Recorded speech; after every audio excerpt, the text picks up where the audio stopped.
രക്ഷ എത്രവർക്ക് സ്വന്തം പറയാനുണ്ട്.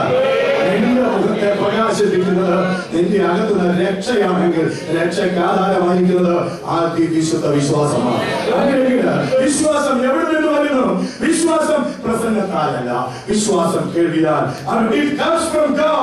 അത് ദൈവത്തിൽ നിന്നാണ് വരുന്നത്. വിശ്വാസം ഭൂമിയിൽ നിന്നല്ല, വിശ്വാസം ദൈവത്തിൽ നിന്ന് വരുന്നു. ഒന്നുകൂടെ പറഞ്ഞാൽ റോമറിൽ വ്യക്തമായി പറയുന്നുണ്ട് 10:17 വിശ്വാസം കേൾവിയാലും. കേൾവി പറഞ്ഞാട്ടെ ക്രിസ്തുവിന്റെ വചനത്താൽ. അങ്ങനെയെങ്കിൽ വചനം കേൾക്കുമ്പോൾ നിന്റെ അകത്ത് ഉണ്ടാകേണ്ടത് എന്താ?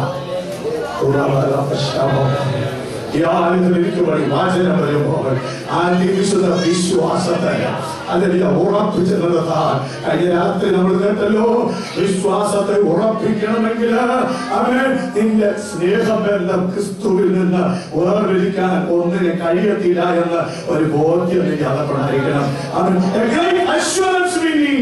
ഒരു വലിയ ഉറപ്പ് നമ്മുടെ അകത്തുണ്ടാകണം. അവൻ ഉറപ്പ് എന്ന് പറയുന്നത് ഇവിടുത്തെ കുറെ കെട്ടും മറ്റും അനുഗ്രഹങ്ങളുമല്ല, ഇവിടുത്തെ കുറെ ഭൗതിക സമൃദ്ധികളല്ല, ശമ്പളത്തിന്റെ വർധനവുകളല്ല, സുഖഭോഗങ്ങളല്ല, താടിവാടികളല്ല. ഇവയെല്ലാം ഒരു ഭൂകമ്പം വന്നാൽ, ഒരു സുനാമി വന്നാൽ, ഒരു പ്രകൃതിക്ഷോഭം വന്നാൽ ഇവയ്ക്കെല്ലാം മാറ്റം വരാം. എന്നാൽ മാറ്റമില്ലാത്ത ഒന്ന് എന്റെ കർത്താവ് എന്റെ അകത്ത് തന്നിട്ടുണ്ട്. അതിനെയാണ് ഞാൻ ആശ്രയിക്കുന്നത്. ജോലി പോയാലും സ്വന്തം, ജോലി കിട്ടിയാലും സ്വന്തം, വീട് കെട്ടിയാലും സ്വന്തം, വീട് കെട്ടിയില്ലേലും സ്വന്തം, മക്കളുണ്ടായാലും സ്വന്തം, മക്കളുണ്ടായില്ലേലും സ്വന്തം, വീടുണ്ടായാലും സ്വന്തം, വീടില്ലേലും സ്വന്തം. ഇവയ്ക്കല്ല നമ്മുടെ രക്ഷയ്ക്ക് ഭദ്രത കൽപ്പിക്കപ്പെടുന്നത്. ഇത് കിട്ടാൻ വേണ്ടി നമ്മൾ കർത്താവിനെ സേവിച്ചാൽ അത് പോകും, നമ്മൾ കർത്താവിനെ വിട്ടേച്ച് പോകും. എന്നാൽ ഇവയിലല്ല നമ്മുടെ dependence. We should depend upon our Lord and the Savior. He is the only Savior. He saved my soul from the miry clay. കുഴഞ്ഞ ചേറ്റിൽ നിന്ന് എന്റെ ആത്മാവിനെയാണ് അവർ കഴിച്ചത്. അല്ലെങ്കിൽ എത്ര പേർക്ക് സന്തോഷമുണ്ട്? ഈ വിശ്വാസമാണ് നമ്മുടെ അകത്തുള്ളത്. ഇവിടെ നിന്ന് കയറ്റി വിട്ടാലും നാട്ടിൽ നിന്ന് കയറ്റിയാലും കൊടുത്തില്ല, വിടുവോ? വിടുന്ന് കയറ്റി വിടും, പേപ്പർ തരും, അത്ര ഇനി ജോലി തന്നെ പൊക്കോ. നമ്മുടെ ഒരു സ്വന്തം നാടുണ്ട്, അത് നമ്മുടെ ഇന്ത്യ ഇപ്പോ. എന്നാൽ ഞാൻ മറ്റൊന്നുകൂടെ പറയാം, അതും നമ്മുടെ സ്വന്തം നാടല്ല. സ്വന്തം പറയാൻ പറ്റല്ലേ? അതും നമ്മുടെ സ്വന്തം നാടല്ല. അവിടെ നമ്മൾ ആരാ? പ്രവാസി. സ്വത്രം ചുരുങ്ങിയ കാലത്തേക്ക് വന്നു പാർക്കുന്ന ആളുകൾ പരദേശി. സ്വത്രം 119 സങ്കീർത്തനത്തില് 89-ാം വാക്യത്തിലും 54-ാം വാക്യത്തിലും വായിക്കുന്നുണ്ട്, ഞാൻ പരദേശിയായി പാർക്കുന്ന വീട്ടിൽ നിന്റെ അവിടെ നിന്ന് പറഞ്ഞേ ചിലപ്പോൾ വായിക്കുന്നത് നിന്റെ ചാട്ടങ്ങൾ എന്റെ. അങ്ങനല്ല, അവൻ ചാടി ചാടി പോകുന്നല്ല. പിന്നെയോ നമുക്കൊരു ചട്ടമുണ്ട്, ചട്ടത്തിൽ നിൽക്കണം. ആ ചട്ടം എന്ന് പറഞ്ഞാൽ അറിയാമോ? അതാണ് വിശ്വാസം.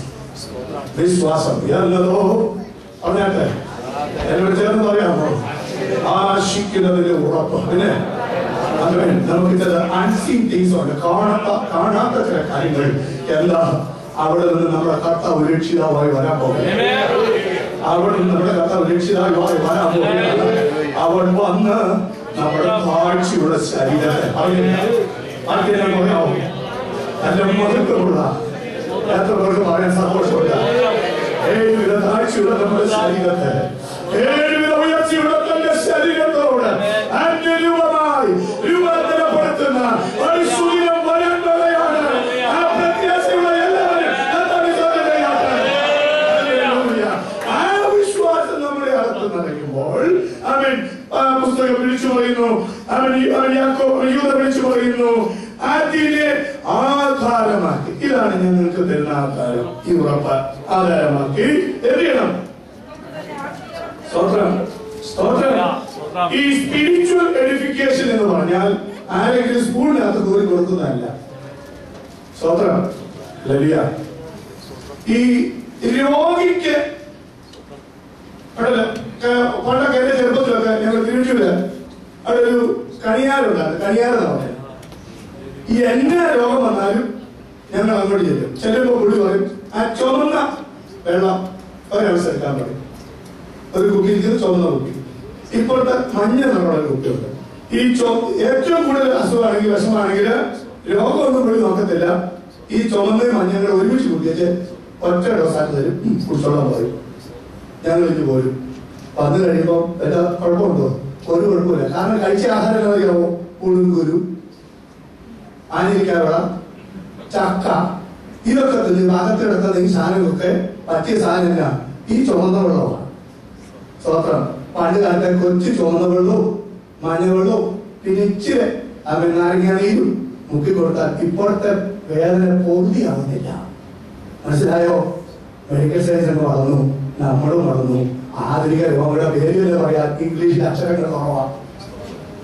സ്വതന്ത്രം സ്വതന്ത്രം എന്ന കാലങ്ങൾ പഴകിയാലും വർഷങ്ങൾ എത്ര കഴിഞ്ഞാലും ഞാനൊന്ന് ഓർപ്പിക്കുകയാണ്, നിന്റെ ആത്മിക വർദ്ധനയ്ക്ക് ഈ ലോകത്തിലെ പൊട്ടുവൈദ്യന്മാരുടെ ട്രീറ്റ്മെന്റുകൾ നടക്കത്തില്ല.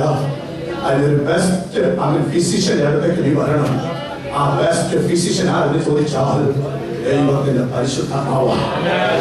ഓ സ്തോത്രം സ്തോത്രം. ഇവിടെ അന്യഭാഷ പറഞ്ഞില്ലേലും കൈയടിച്ചില്ലേലും നൃത്തം ജില്ലയിൽ വേണ്ട ഇളക്കങ്ങൾ പെരുങ്ങളൊന്നും കാണിച്ചില്ലേലും അവൻ അനാത്മീയ എന്ന് പറയുന്ന ഒരു ലോകമുണ്ട്. സ്തോത്രം.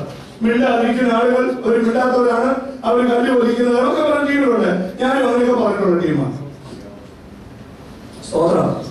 വചനം പഠിക്കാൻ തുടങ്ങിയപ്പോഴാണ് മനസ്സിലായത്, ഈ വചനത്തിലെ കാര്യത്തിൽ ഇറങ്ങിച്ചപ്പോഴാണ് മനസ്സിലായത്. ഹല്ലേലൂയ. ഞങ്ങൾ എപ്പോഴും ചിന്തിക്കാറുണ്ട്, ഈ ആനമല ഈ എന്താ പറയുക ആലപ്പുഴ ഉത്ഭവം പൊന്നാനി തിരുനാവായ ആ കടപ്പുറത്ത് വരുമ്പോ ഒരിളക്കവും പെരുക്കും ഒന്നുമില്ല. വളരെ ശാന്തമായ എന്ന് പറഞ്ഞ അർത്ഥം മനസ്സിലാക്കുന്നവർക്ക് മനസ്സിലാവും കേട്ടോ. സ്വത്രം. ആരംഭത്തില് വൈകാരിക തള്ളലുകളും അതിന്റെ പ്രകടനങ്ങളും ഒക്കെ കാണാം. എന്നാൽ ആത്മാവിന്റെ നിറവിലേക്ക് നീ വന്നു കഴിയുമ്പോൾ നിന്റെ അകത്തുണ്ടാകുന്നറിയാമോ? ഒരു ശാന്തതയാണ്, ഒരു ശാന്തതയാണ്. ഒത്തിരി ബഹളമൊന്നും അതിനകത്തില്ലേലും ഏറ്റവും നല്ല പറഞ്ഞു കേട്ടോ. നിങ്ങളെക്കാളൊക്കെ ഊരിയായിട്ട് കൈയടിച്ച് ആത്മാവിൽ ആരാധിക്കുന്നതാണ് ഞാൻ കേട്ടോ. അല്ലെ ഒരിക്കലും ഞാൻ അതിന് ഷോർട്ട് അങ്ങനെ അതിന് ഒരു ഇത് പറയുന്ന ആളല്ല. ഞാൻ ഓർപ്പിക്കട്ടെ, ആത്മിക വർത്തന എന്ന് പറയുന്നത് ഈ പുറമെ കാണിക്കുന്നത് മാത്രമല്ല. സ്തോത്രം സ്തോത്രം സ്തോത്രം. There is some inner changes. There is some inner things behind that. അതിനകത്ത് ചില ആ കാര്യങ്ങൾ അകത്ത് അടങ്ങിയിട്ടുണ്ട്. എന്താണ് അവിടെ പറയുന്നു? ആത്മീയ വർധന വരുത്തി എന്ന് പറയുമ്പോൾ അവിടെ ഒന്നുകൂടെ അതിനോട് ചേർന്ന് പറയുന്നു, പരിശുദ്ധാത്മാവിൽ പ്രാർത്ഥിച്ചു. സ്തോത്രം. നമ്മുടെ പ്രാർത്ഥന എങ്ങനെയായിരിക്കണം പറഞ്ഞേ? ഹല്ലേലൂയ. ഈ ദൈവസഭയ്ക്കകത്ത് ഏത് രീതി വേണമെങ്കിലും പ്രാർത്ഥിക്കുന്ന ആൾക്ക് ചില കൈ അടിച്ച് പ്രാർത്ഥിക്കും, ചില ചോദിക്കും പ്രാർത്ഥിക്കുമെന്ന് കൈ അടിക്കുന്നത്. അത് അവരോട് ചോദിച്ചാൽ മാത്രം മതി. ഇതില്ല നമ്മളോട് ചോദിച്ചിട്ട് കാര്യം. അവരുടെ ഉള്ളില് ആത്മാവ് അവരെ വിളിച്ചോണ്ട് ചെയ്തു. സ്തോത്രം. എന്നാൽ കൈവക്കി പ്രാർത്ഥിച്ച് അത് അവരോട് ചോദിച്ചാൽ മതി. അവർ പറഞ്ഞൊരു കാര്യം. അസമാരായ ഞങ്ങൾക്ക് വരികയില്ല. കാരണം എല്ലാവരുടെയും ഉള്ളുകളും വേണ്ട പോലെ വായിച്ചറിയാൻ പറ്റുമോ? പറ്റുകയല്ല. അങ്ങനെ നമുക്ക് വിളിക്കാൻ പറ്റുമോ? സ്തോത്രം സ്തോത്രം. ഇവിടെ ഇരിക്കുന്ന സൗകര്യങ്ങളെ നമ്മളെ നാമായി അറിയുന്ന പോലെ ഒരു വാസ്തു ശുശ്രൂഷിക്കുകയാണെങ്കിൽ ആ വാസ് അധികം നാളെ ശുശ്രൂഷിക്കുന്നില്ല. അവിടെ ആ ആളുടെ അടുത്ത് നമ്മൾ അധികം നിൽക്കത്തുമില്ല. ശരിയല്ലേ? അങ്ങനെയെങ്കിൽ ഇന്ന് പോലെ നമ്മളെ മൊത്തത്തിൽ അറിയുന്ന ഒരാളുണ്ട്. ആളാരാ? ഒന്ന് പറഞ്ഞേ, ഒന്ന് പറഞ്ഞേ. ഈ കല്യാണം കഴിക്കുന്നതിന് മുമ്പിൽ അവൻ ഈ ചില ചെറുപ്പക്കാരെ ഭാര്യമാരാകാൻ പോകുന്ന അത് വാങ്ങിക്കഴിഞ്ഞ ആദ്യത്തെ ചില ദിവസങ്ങളൊക്കെ ചില ഈ പക്വതയില്ലാത്ത പരിജ്ഞാനമുള്ള ആളുകൾ ചെയ്യുന്ന ചില ചോദ്യങ്ങളൊക്കെ ഉണ്ട്. നീ ആരോടെങ്കിലും ഇതിനു മുമ്പ് എല്ലാ സ്നേഹമൊക്കെ ഉണ്ടായിരുന്നു? ബുദ്ധിമതിയായ അല്ലെങ്കിൽ ബുദ്ധിമാനായ അവൻ ചെറുപ്പക്കാർ പറയുന്ന ചില പദപ്രയോഗങ്ങളുണ്ട്. എനിക്ക് നിന്റെ കണ്ണ് കണ്ടപ്പോഴേ മനസ്സിലായി ഉണ്ടായിരുന്നു, നിന്റെ നോട്ടം കണ്ടപ്പോഴേ എനിക്ക് മനസ്സിലായി, നിന്റെ ഡീലിങ്സ് കണ്ടപ്പോഴേ എനിക്ക് മനസ്സിലായി എന്തൊക്കെയോ സംതിങ് സ്പെല്ലിംഗ് മിസ്റ്റേക്കുകളൊക്കെ അവിടെ ഉണ്ടെന്ന്. സ്തോത്രം. ക്രിസ്തു നമ്മുടെ അകത്ത് വന്ന ശ്രദ്ധിക്കണേ, ക്രിസ്തു നമ്മുടെ അകത്ത് വന്ന 2 പറയുന്നു നമുക്കൊരു എൻഗേജ്മെന്റ് കഴിഞ്ഞിരിക്കുന്നു.